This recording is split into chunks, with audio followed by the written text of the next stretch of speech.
Hi, my name's Phil. I like to talk about politics, and in this video I like to try to explain what we know of the options various European leaders are mulling as we try to work out the best way of responding to Trump.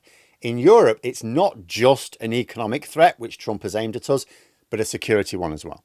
And opinions are divided in both the UK, but also the EU as to how best to deal with it. Jumping the wrong way could be disastrous. But first, for daily news and commentary, please hit the subscribe button to stay notified. So, as I was discussing earlier today, the global economic system is changing now. Starmer's already said as much, and many other world leaders will presumably be doing so as well. Only the dimmest of them will be denying it. But how many world leaders and their advisors know what to do? It's often said that despite the obvious advantages to Labour of introducing electoral reform, some in the party don't want to change the system, even though there's advantages to it. And that is because they understand the system we have now. They know how to form strategies for elections with the system we have now. They'd have to learn whole new strategies and tactics, right? Well, the economic system is changing. Most of the world didn't choose it, but it's happening anyway. And leaders around the world all have advisors, but advisors who are trying to model things based on the old system, the familiar system. Those who fail to understand the new rules will offer bad advice to their political masters, who in turn will jump the wrong way. But what is the right way to approach this? Lots of people think they instinctively know, but most of us aren't economists. And even those who are economists may be ill-equipped to deal with this because most of what they know is now wrong. Economics is not part of the fabric of the universe. Economists use scientific methods because everything is mathematically modeled. But economics itself is not a science. It's man-made. It's more like a sport. If you change the rules, you change the tactics needed. Those who most quickly adapt will win. It's like there was a Formula One season years ago when engineer Ross Brawn, in a small team, powered Jenson Button to the world title against the big boys because he was the quickest to adapt to new rules of design. In the EU, for example, there's a real difference of opinion. France and Germany and Spain, Belgium, a couple of others, they want to hit back with major retaliatory tariffs. Now, the EU is America's biggest individual export market, so it has the chops to do this and hurt America. Italy's Meloni, however, is not convinced.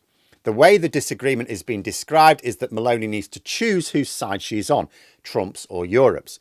But this may be unfair. An assumption that big tariffs, retaliatory tariffs, are the way to go. Maybe they are. Instinctively, I think they are. But maybe they're not. The rules of economics are changing. Who is to say that major retaliatory tariffs are the way to go? They may be. And you know, part of me thinks that the markets with the clout to do it should do it. But I'm cautious that maybe this new economic approach of Trump may not respond to tactics which worked under the old system. It's a little bit like, you know, locks in martial arts. You know, you see the Bruce Lee movies and someone does a thing, sweep with an arm and they go over and onto their back. And it's not the fighter that's flipping that other person. It's one fighter swinging out, the other is flipping over. Now, I used to do these in my younger martial arts days. The reason you flip is to get out of the lock, right? But you have to get it the right way round.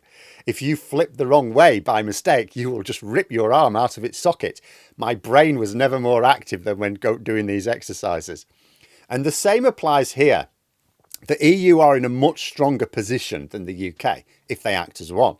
Along with China, they are the only markets which can actually emerge from this new way of doing things stronger if it goes the right way, if it adapts quickly.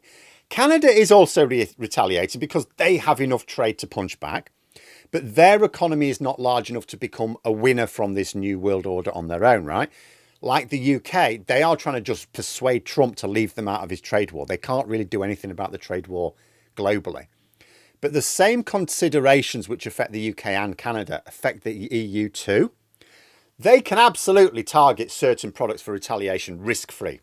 The sort of products you can apply retaliatory tariffs to would include, first, high-end luxuries, which ordinary people don't buy.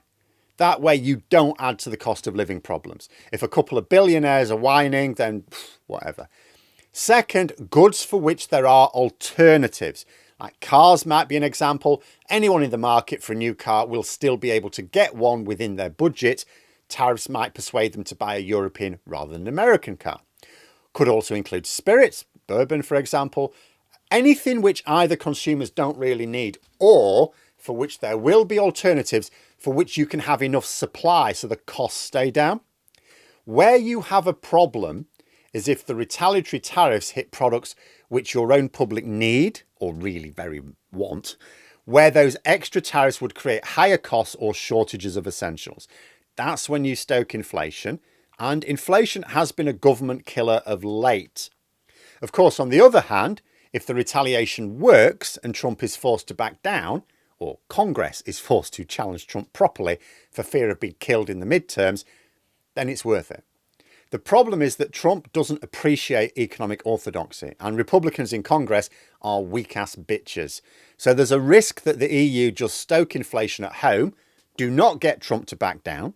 That being said, even if the retaliation doesn't force Trump to reduce tariffs on the EU, it might get him to think twice about coming back for more. So far, the tariffs have been based on goods because Trump is thinking in terms of manufacturing. What if someone tells him about trade in services?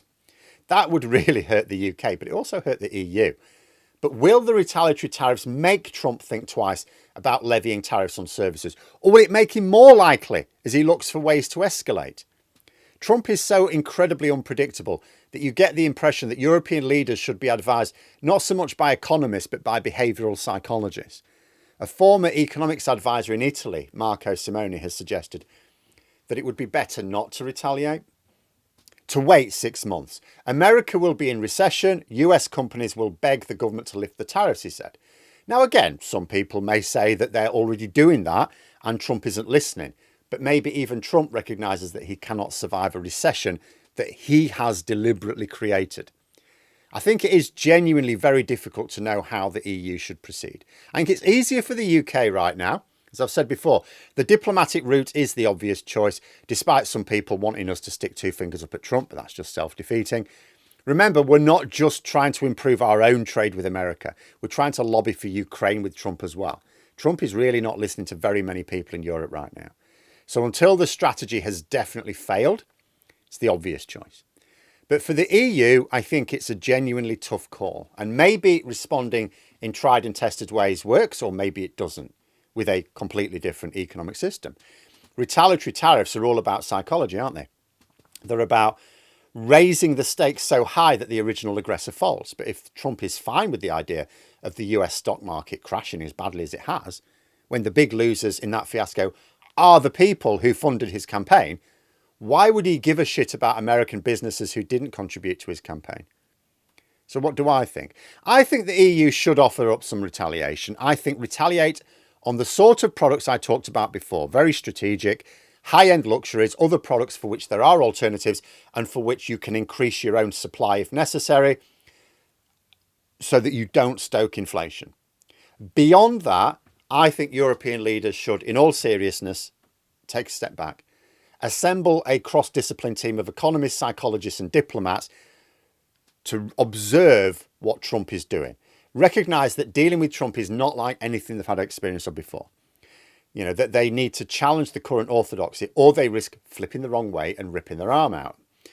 Spend the next few weeks observing how he reacts to the initial volley of safe retaliatory tariffs, as well as China and Canada's action. Develop a strategy from there. But there we are. Those are my thoughts. Let me know yours in the comments below. If you've enjoyed the video, please click the like button and subscribe for further content. If you'd like to support the channel further, you can click the join button for memberships. Thanks for watching, and until next time, I'll see you later.